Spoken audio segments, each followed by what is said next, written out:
Hello everyone, I'm up for my afternoon nap. I am Sharon Haver, the founder and editor-in-chief of FocusOnStyle.com, and he cracks up every time I say that. Well, what can I do? Anyway, I'm Brad Boles for the Real Housewives of New York City, and we are here today to talk about... And what else for you? Because it's so boring to make him repeat it. I know. I'm the editor-at-large for FocusOnStyle.com. Bingo! There you go. Okay. And what are we talking about today? How's your voice? Can you sing like the first couple of bars of Leaving on a Jet Plane? No, that wouldn't really work for me. But we could talk about how much I love Anderson Cooper.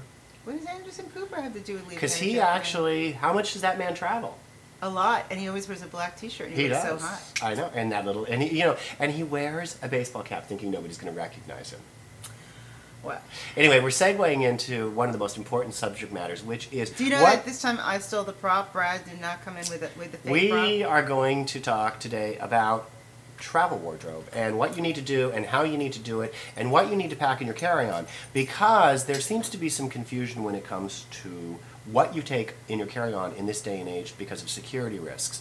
And one of the biggest issues that we have all encountered in this life is that somewhere, if you are a savvy traveler, if you're not such a savvy traveler, somewhere along the line you have lost your luggage.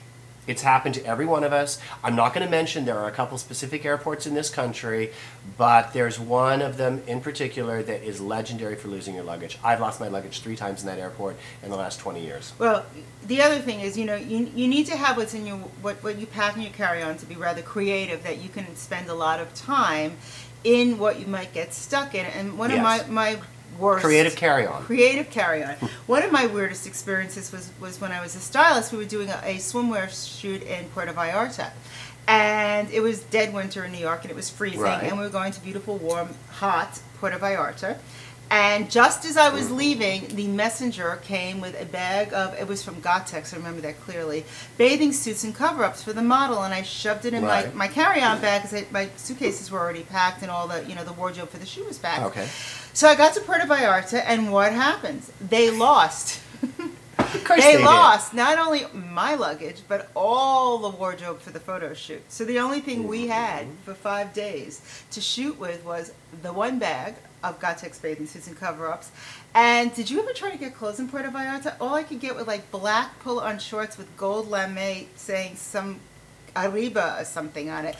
So I learned the very hard way. First of all, I learned how to be very creative with a cover-up, but I also learned the really hard way as to packing a couple of extra things that if you get stuck... But at one point, when did you just not care and just start doing tequila shots? Oh, but I had to work. But the government was really nice, and they took us to these wonderful restaurants, and how many times do you wear those? And it was like stuff from the 80s. It was like Jersey Shore. Did you have a hot affair with a Mexican? No. What happened? No. Why? They're very cute. No, I didn't. And it's a great country, and they're very friendly. Do you like the food? No, I love Mexican food. I used to do a lot of location trips to Mexico, and we used to travel a lot there. We used to do the Mexican boat. Now, how do you spot a weary traveler at the front desk of a check-in of a hotel that's lost their luggage? You can spot them a mile away every time. They're wearing pink sweatpants and high heels. And they look really pissed off. And we look at them and look really pissed off as to why are you wearing pink sweatpants and high heels. Now, one of the things also that is paramount when packing as well, and I call it travel jewelry. A very good friend of mine, she actually designs a line of travel jewelry, and travel jewelry looks like real jewelry. It's fabulous. It's got the bling, but it doesn't have the danger of it being stolen. And anyone who's had a nightmare of a horror story of having something precious stolen when traveling. So clearly, if you are traveling with anything real, that does need to travel with you personally, not in your packed luggage. It needs to go on. Well, the other thing is, today I'm wearing some of my favorite pieces, and one is this sweater that I sort of live in. It's a Rick Owens sweater, and it just goes in so many different layers. Well, clearly the moths have been visiting your closet. A moth came in my closet again, but this one has saved me from it. But more important, it's like even in certain airports, and oddly in small airports, my little metal bracelet goes off in my watch, and I have to take that off. But well, you'd have to take them off anyway. Period. Why you don't take them off? No, these don't go through. Actually, these don't You're go supposed to take everything off that's metal. I do, but what's also nice is little necklaces like this that aren't metal are really easy for traveling. You don't have to take them off. You don't have to take them on. Do your titanium hip replacements go off? I don't have a titanium hip replacement. Does Liza's titanium hip replacements So go off? what you're doing is you never want to go traveling in something that's kind of ridiculous, like a pair of sweatpants. You want to sort of be tailored. You want to look as chic as you can and wear something that if you lose your luggage, you can spend maybe a couple of days. Why are you laughing at me? Because I was on a plane once and a man lost his dentures. And I don't know how it happened. He called the stewardess. They found them in the bathroom on the counter. It's like the time. Could you imagine the person who walked in there after him and found his full-on set of choppers? Well, there was a time I got stuck in this long flight back to Kauai, and the girl kept taking out her glass eye and rolling it on the tray table. They should maybe the one and the same. Maybe they're related. I mean, I really felt sorry for her, but like, why were you playing with that? It's weird. But anyway, that's very disturbing. Well, that she was. I think we were all just crazed and loopy from being on this flight that became 25 hours instead of 8. But anyway, what you all need to do is, I say that your basic everyday wardrobe in real life, when you should have a core wardrobe that's like an essential travel wardrobe, that is a basic, the tailored pieces go together and you can expand out of it. And that, and then you take that kind of initial core wardrobe with you, and I say keep to a theme of neutral colors. You know, of course, for me it would be blacks and grays, and things that of course it would. They're neutral, and you could, zhuzh them up with another pair of Everybody shoes. knows that that's all you wear, so anyway, it's okay. I'm wearing gray, but I have gray on the back of my shirt today, but you can't see it. That's true. But anyway, what you need to do is have a basic streamlined wardrobe, like let's say a pair of, where all the silhouettes work, like a pair of lean pants, a pencil skirt, a good pair of jeans. I like a black cashmere turtleneck sweater, fitted, because you could dress it up, dress it down. You can also wrap it around your neck. Things that you can layer together.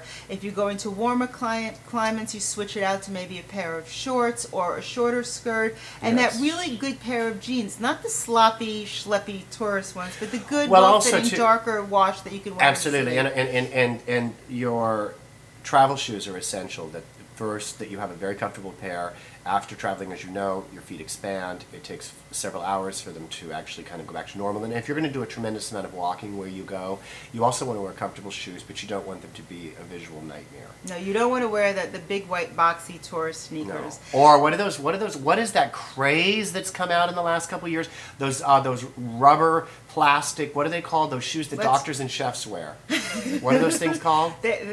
Horrible. But we're not going to say the brand, but they have... they come in every color, and they're hideous and they're horrible, and I can't look at them, and if you wear them, I'm offended. I know, they're really bad. Don't wear them. They're like worse than those sheepskin boots. And then there's those people that actually walk around in those... With socks. They wear those shoes with socks. They wear the people that walk around with the ones that are meant for, like, when you're walking on coral in the water. Oh, the ones where you can see the toe in between. Oh, they're awful. Those are just awful. So anyway, when you go into a city, have respect for your environment. So if you're going to a big city... Like London, dress like the Queen. Like Brad. Yes, any day. Absolutely. When in Puerto Rico, wear a thong. No? Don't wear a thong. Oh yeah, what do you think of men in thongs? That's not exactly appropriate. No, but they wear them. They wear them. What we should do is, if you don't pack a thong. If you're going to a big city, and I don't care if you're really coming off the middle of nowhere, get yourself one pair of basic jeans at least, and a pair of proper shoes. Not those big boxy white sneakers, but proper shoes, comfy, proper shoes, or stylish sneakers. Look that word up on FocusOnStyle, you'll find some. And if you don't know what to do to dress like not to dress like a tourist, look at Richard's article on FocusOnStyle on how not to dress like a tourist in Paris. And people will treat you nicer. You can't go to a city and say, oh, they kept looking at me like a tourist. Well, you're standing there in a pair of like gym shorts in the middle of the prettiest city in the world. That's true. And wearing a sloppy sweatshirt. Duh, they don't do that. And the same thing in any city, really. Just dress appropriately. If you go into like somewhere where it's more business or formal, take a jacket with you. I know you're on vacation, but a couple of simple pieces and you look like you belong a bit. Also too, I think you need to, But also, too, most importantly, when you pack, just pack as light as possible. That's number one, because you want to get in and out of airports as quick as possible. And it'll give you more room in your suitcase to shop. Of course it will. And make sure you pay your duty when you come back into the country, because it's not worth getting caught once, because then you're on the blacklist. Are you? Yep. I don't know. Thank you very much, and have a great evening. Or day. Or whatever you want to call it. He's just so dizzy. He's happy he's meeting the Queen. So anyway, he's going to look in the mirror. Take care and see you soon. Bye-bye.